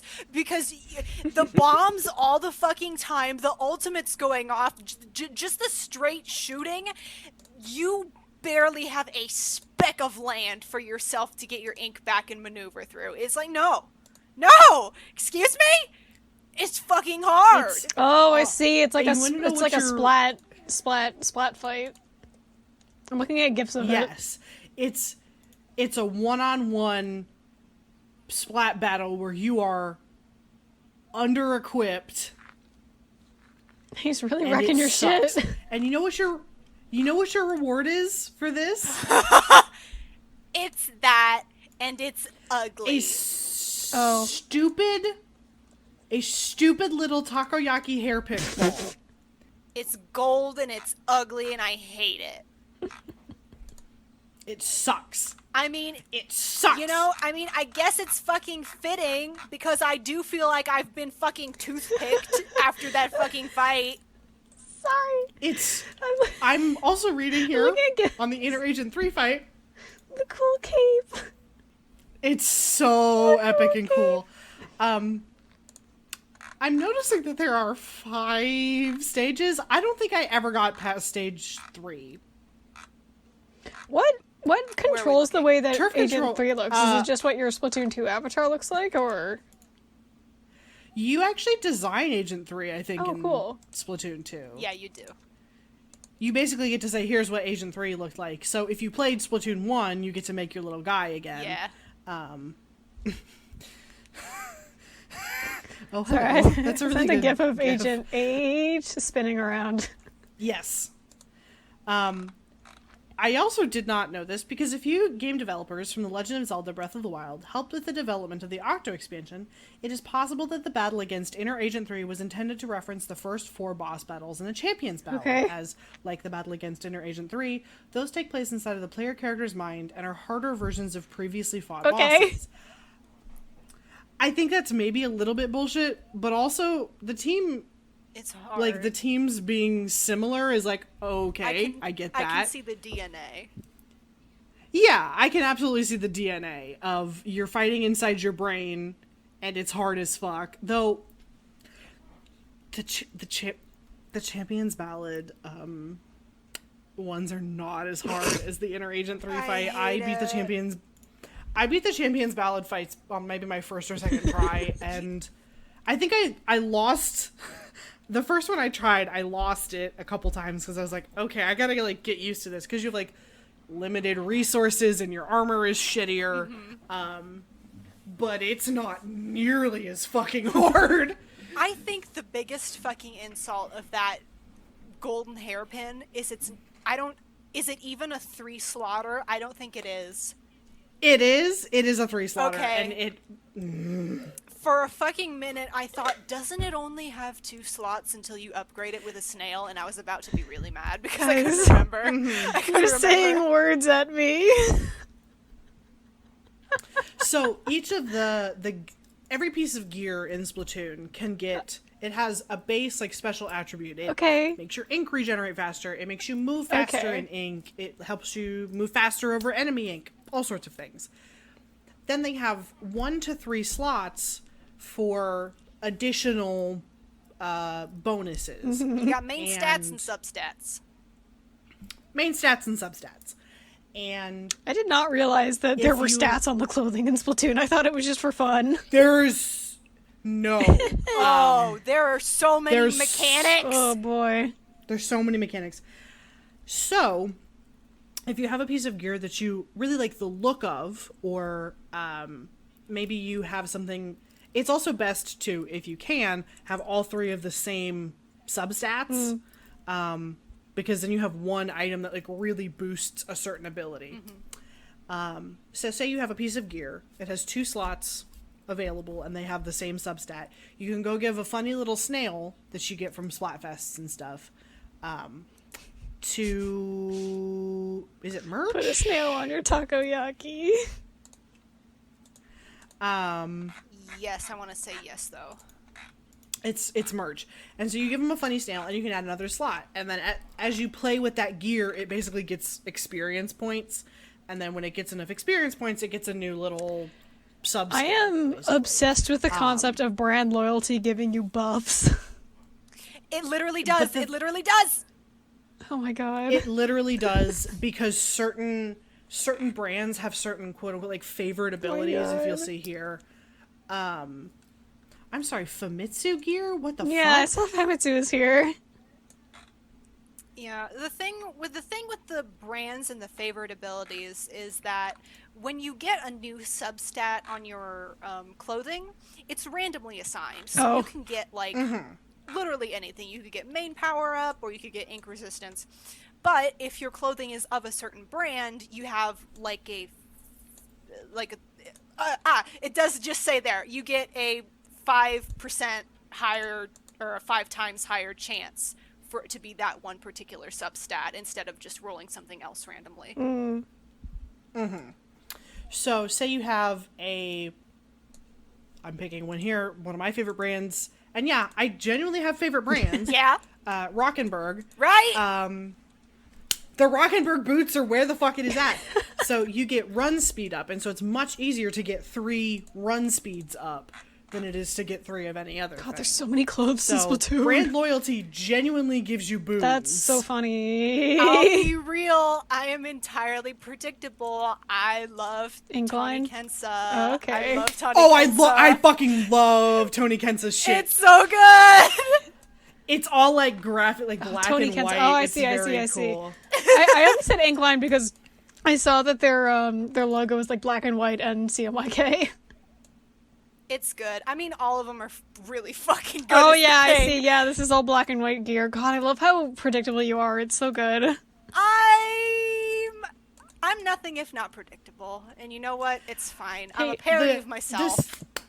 The stupid thing is I have favorites among this. The short knit layer, one of my favorite pieces of clothing in the entire These game. Pearl Punk crown boots look good as hell. I want to own these in real life.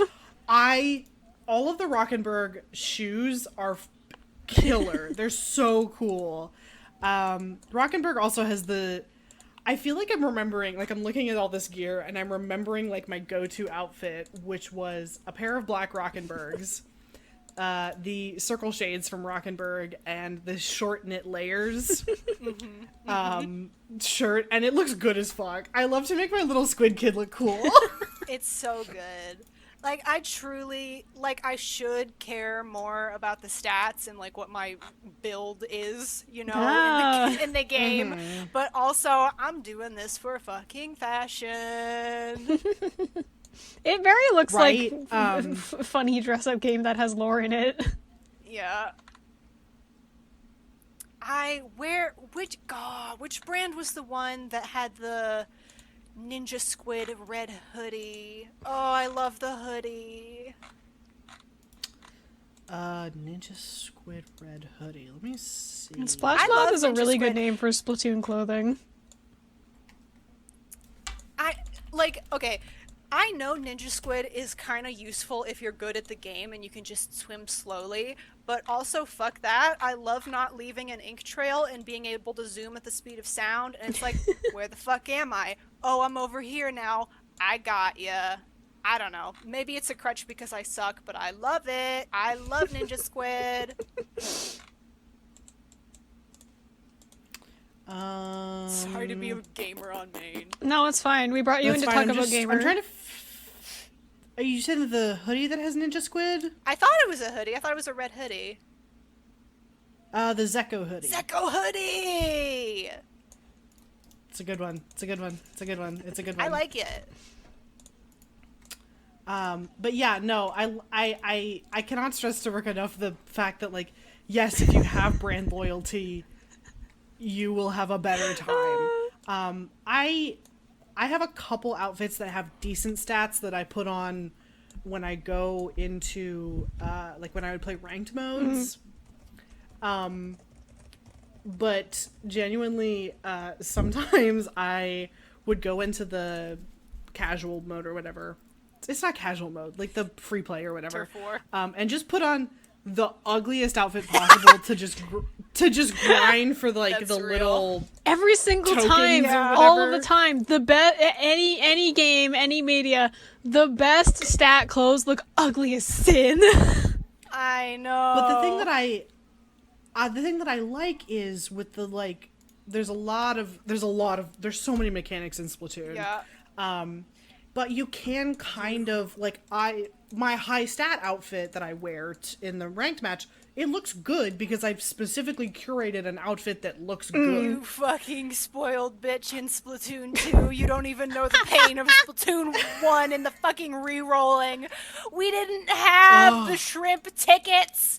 We didn't have it. We didn't have slot scrubbing. Oh, Nick, I'm so sorry. Oh, Splatoon 2 seems like it added a lot of Quality of life very updates. good. It made the game so much better at a baseline. If you didn't play Splatoon 1, you're not missing much. Like, I like, you know, like some games you can go back to previous ones in the series and be like, oh yeah, I can see how I've, like, missed some kind of experience. You don't get that with Splatoon. Splatoon 2 is objectively a good and better experience. If you're going back to Splatoon 1, it's for nostalgia. There's not anything to be gained there. Is Splatoon 1 still, like, up? Can you play multiplayer in Splatoon 1?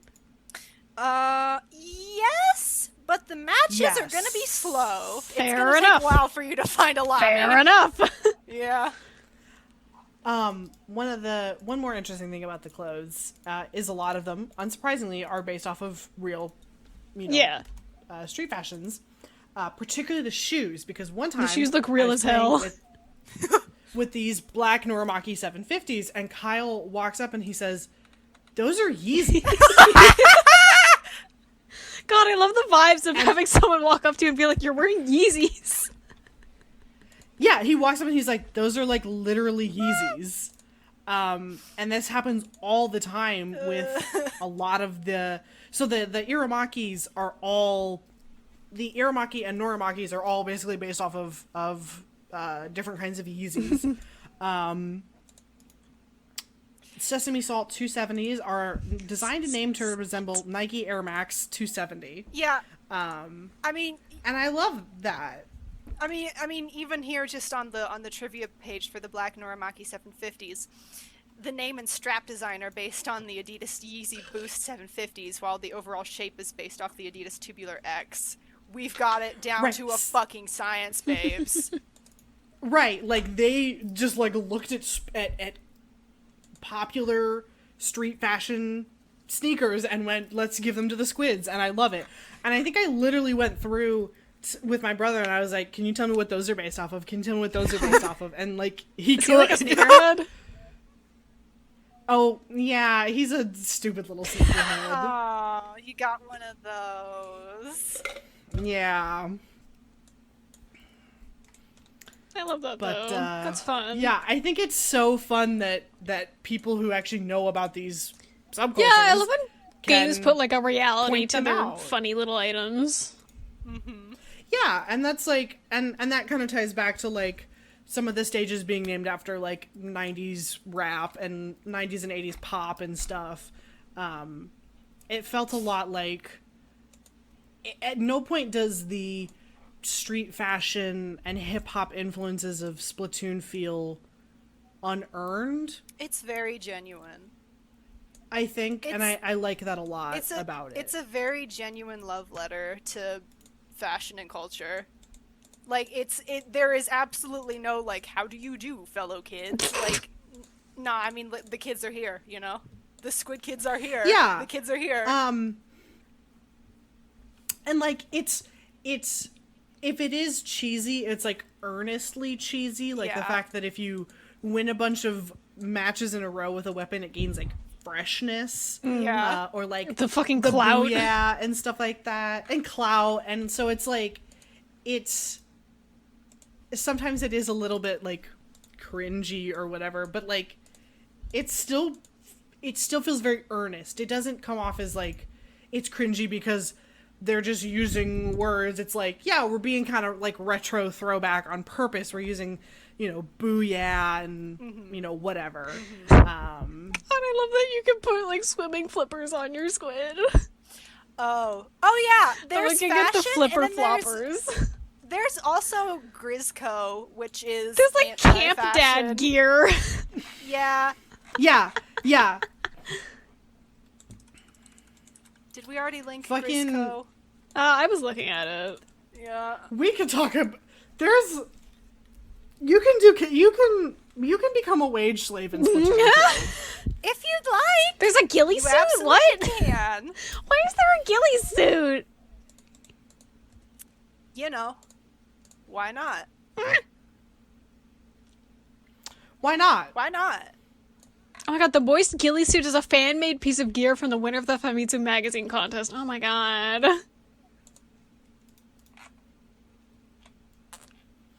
Yeah, so the thing about Grizco is you get mostly working clothes. Yes. Wait. No. Yeah. Huh? Yeah. I'm sorry. I had a dialogue in my head. I was gonna say something and then I decided against it. I said no out loud because that was me telling myself no. I'm sorry. That's fine. God, yeah, I'm seeing worker's so- head towel.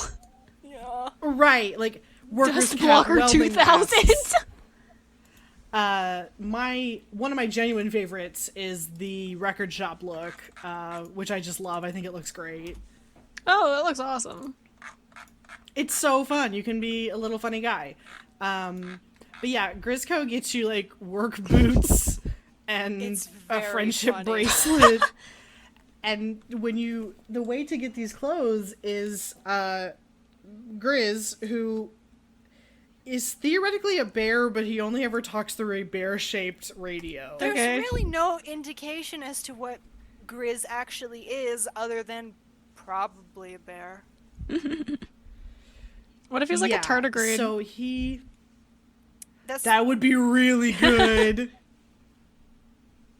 So Salmon Run is a player versus enemy mode where you shoot a bunch of salmonids and you collect eggs, and then Grizz gives you money and gachapon capsules. Yeah. Sorry.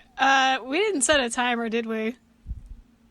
No. It's almost been 2 And I hours, noticed- babes. I'm so sorry. No, I knew this was gonna happen. There's just Yeah. there's so much. Your Splatoon do- love is very good.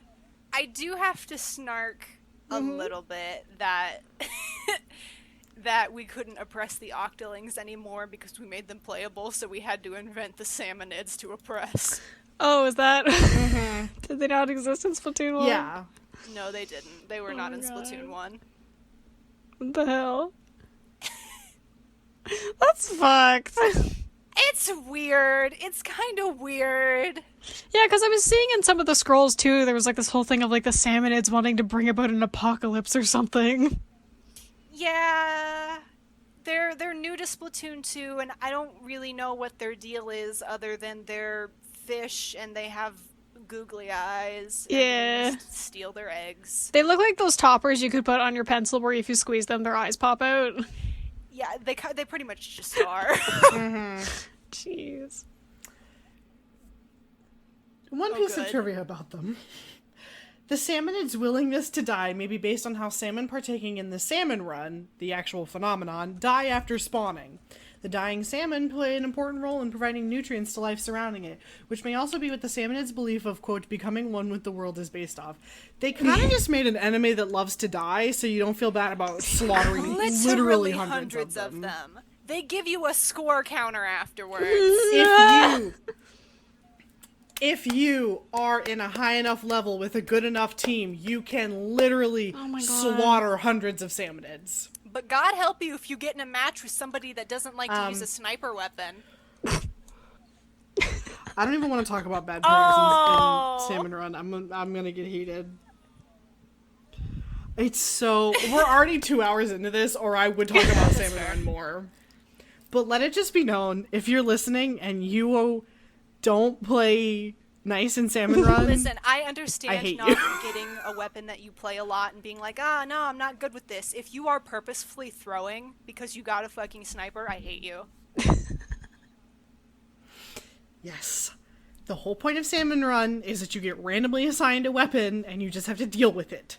It sucks because I've been there where I'm like, I am not very good with this and I'm so sorry to all of my teammates that I suck ass with this weapon, but I fucking try. When you get it, do you spam the oh no button? Say again? When you get it, do you spam the oh no button? Because you're bad at it. I don't think that's I think there's only 2 buttons. There's like booyah and come help me. Oh, did Nick remember it incorrectly? Oh. Nick said it was booyah and oh no. I might have been misremembering. I think after you die, it turns into oh no, but while you're alive, it's this way. What? Yeah. When you're alive, it's like the come this way, and then when you're dead, it's like come help me. Yeah, sorry, that was my fault. Okay, I really like the vibe of oh no. I'm sorry, I have holes in my brain. It's okay. It's okay. God, okay. Is there anything else that you're desperately like, Rook, we need to tell you right now, or do you want to? I mean, I guess we could always do Splatoon again. No, I mean, I think we pretty much covered most of it. You never know. We could do a follow-up episode when we get more information about Splatoon 3. True. That could be fun. When there's more video game.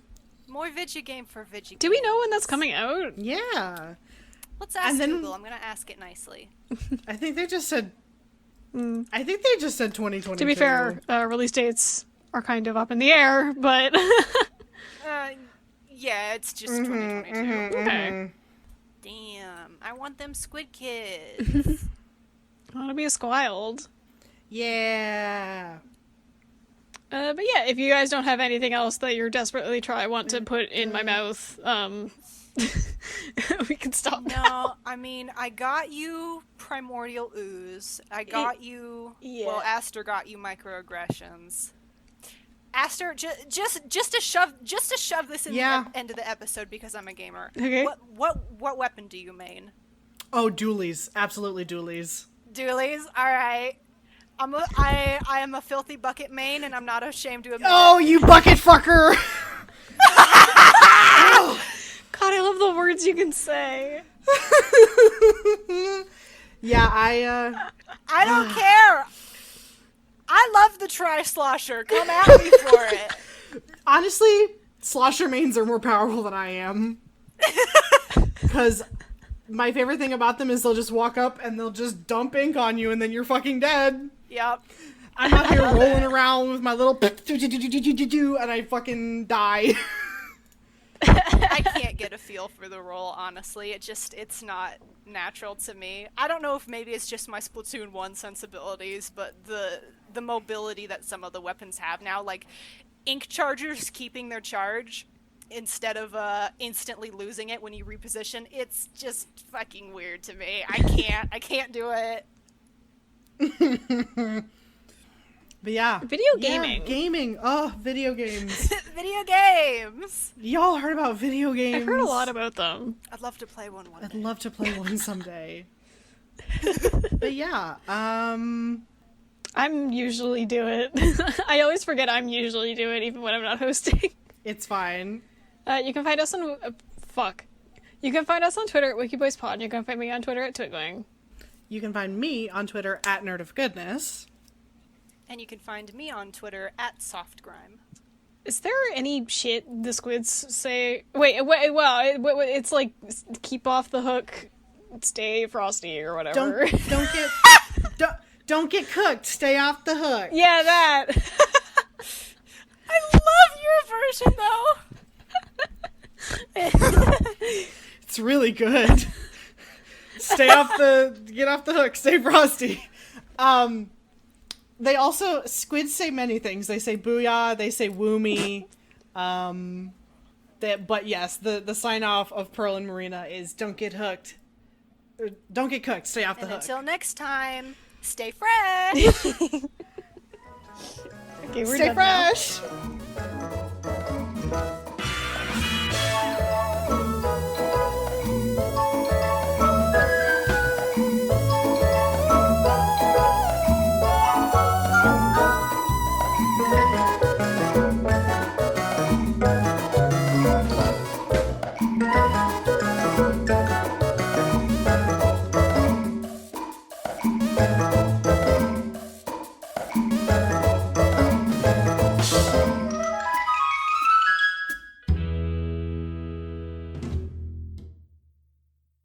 The music used in this episode is Quirky Dog by Kevin MacLeod, found at Incomptech.com and used under the Creative Commons license.